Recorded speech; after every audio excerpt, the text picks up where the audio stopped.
नमस्कार, मी रोहित साळुंखे. तरुण भारत न्यूज बुलेटिनमध्ये आपल्या सर्वांचे स्वागत. आता पाहूया ठळक घडामोडी.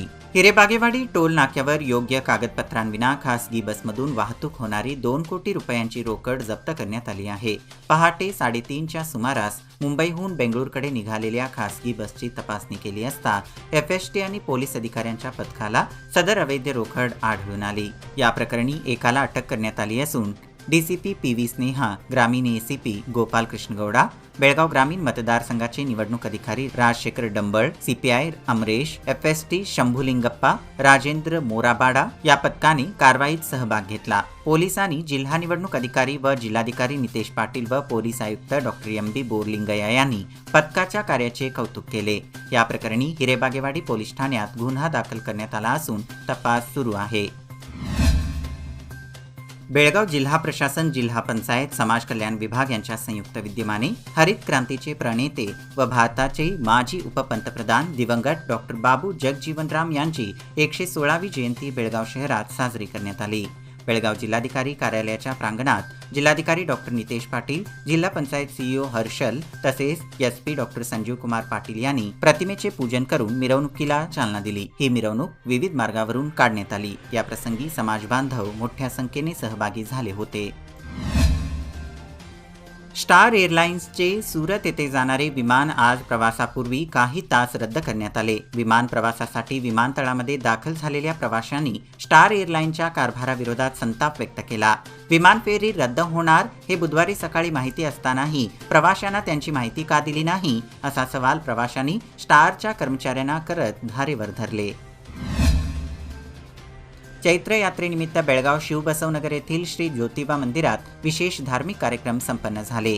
आज बुधवार दिनांक 5 रोजी सकाळी अभिषेक, आरती, विशेष पूजा करण्यात आली. श्री ज्योतिबाच्या दर्शनासाठी भाविकांची मोठी गर्दी दिसून आली. ज्योतिबाच्या नावानं चांग भलं, आई यमाईच्या नावानं चांग भलं या जयघोषाने मंदिर परिसर दणाणून गेला.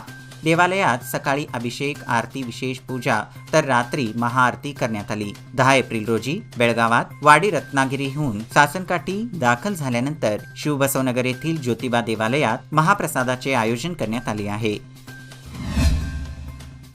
शुक्रवार दिनांक 7 ते रविवारी दिनांक 9 पर्यंत बेळगाव शहरात हरिदास सेवा समितीच्या वतीने हरिदास उत्सव 2023चे आयोजन करण्यात आल्याची माहिती समितीचे माननीय अध्यक्ष रायचूर शेषगिरीदास यांनी दिली. शुक्रवार दिनांक 7 ते रविवारी दिनांक 9 पर्यंत मिलेनियम गार्डन टिळकवाडी बेळगाव येथे हरिदास उत्सव होणार असून शुक्रवार दिनांक 7 रोजी श्री 108 रघुवरेंद्र तीर्थ श्रीपादंगळ यांच्या हस्ते डॉ. सुभाष काखंडके यांना अनंताद्रीश पुरस्कार प्रदान करण्यात येणार आहे. शुक्रवार दिनांक 7 रोजी प्रश्नमंजुषा, व्याख्यान आणि दासवाणी होणार असून शनिवार दिनांक 8 रोजी शोभायात्रा होणार आहे. तसेच रविवारी दिनांक 9 रोजी प्रश्नमंजुषा, व्यासदास ज्ञानगीत कार्यक्रम संपन्न होणार आहे. मेट्रोकास्ट नेटवर्क इंडिया प्रायव्हेट लिमिटेडने भारतीय दूरसंचारक नियामक प्राधिकरणाच्या NTO 3.0 सुधारित दर जाहीर केले असून 7 एप्रिलपासून नवे दर पूर्णपणे अंमलात येणार आहेत. याला सहकार्य दर्शवण्याचे आवाहन मेट्रोकास्ट नेटवर्क इंडिया प्रायव्हेट लिमिटेडचे मॅनेजिंग डायरेक्टर नागेश छाबरिया यांनी केले आहे. आज बुधवारी शहरात बोलवण्यात आलेल्या पत्रकार परिषदेत त्यांनी ही माहिती दिली.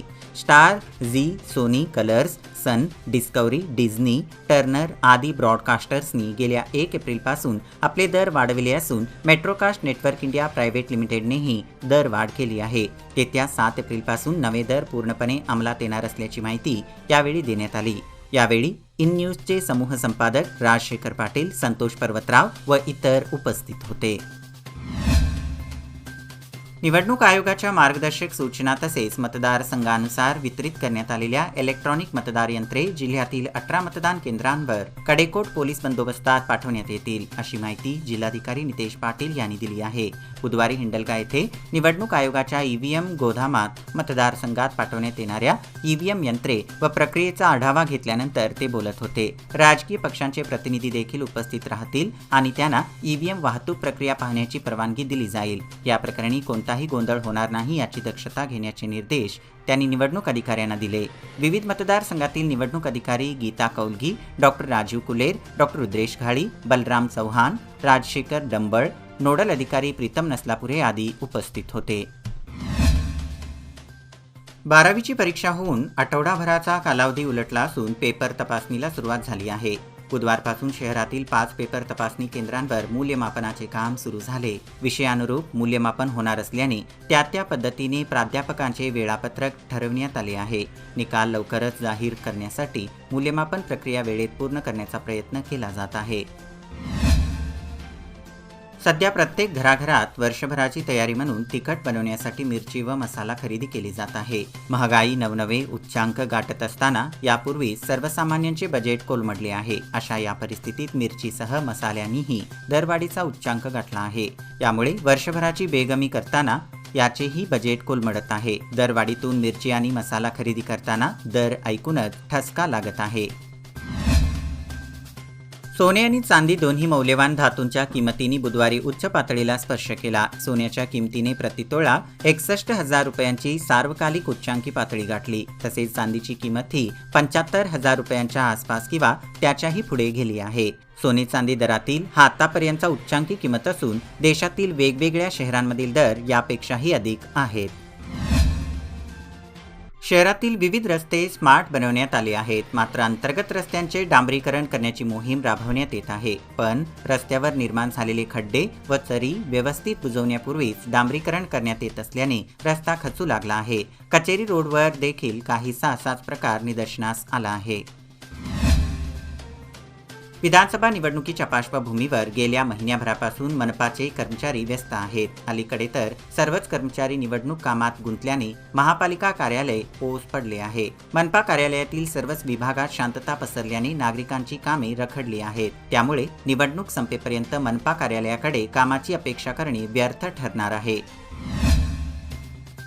खानापूर चन्नेवाडी गावाला जाणाऱ्या रस्ता नादुरुस्त झाला आहे. कित्येक वर्षांपासून आपल्या गावचा रस्ता दुरुस्त व्हावा म्हणून अनेक विनंती अर्ज करून शासनाने किंवा कोणत्याही लोकप्रतिनिधी याकडे लक्ष न दिल्याने आता संतापलेल्या ग्रामस्थांनी आपल्या श्रमदानाने व ग्रामस्थांच्या वर्गणीतून रस्ता बनवण्याचा निर्णय घेतला आहे. प्रत्येक कुटुंबाकडून 500 रुपये जमा करून या रस्त्यावर खडी व मुरुम टाकून तात्पुरती रस्ता दुरुस्त केला आहे. शासनाच्या व लोकप्रतिनिधींच्या आश्वासनावर राहण्यापेक्षा स्वतःची सोय स्वतः करून घ्यावी यासाठीच हा आपला प्रयत्न असल्याचे ग्रामस्थांच्या वतीने सांगण्यात आले.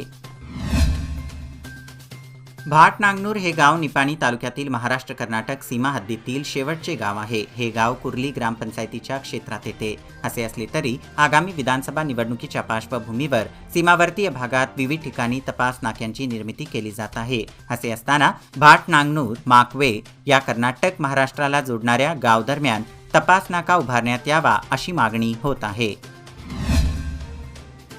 पुणे बेंगळूर राष्ट्रीय महामार्गावरील कुर्ली फाट्यानजीकच्या बस थांब्यासमोर कारची दुभाजकाला धडक बसली. या दुर्घटनेत एक जण गंभीर जखमी झाला.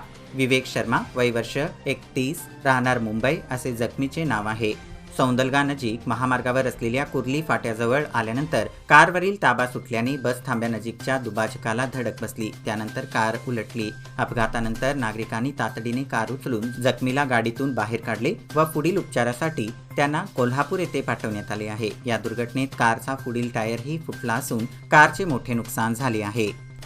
याचबरोबर आजची बातमीपत्र इथेच संपले. अधिक माहिती आणि ताज्या घडामोडींसाठी पाहत रहा तरुण भारत न्यूज चॅनल. तसेच आमचे चॅनल लाईक करा, शेअर करा आणि सबस्क्राईब करा. आणि विश्वासार्ह बातम्यांसाठी दररोज सकाळी वाचा दैनिक तरुण भारत. धन्यवाद. शुभरात्री.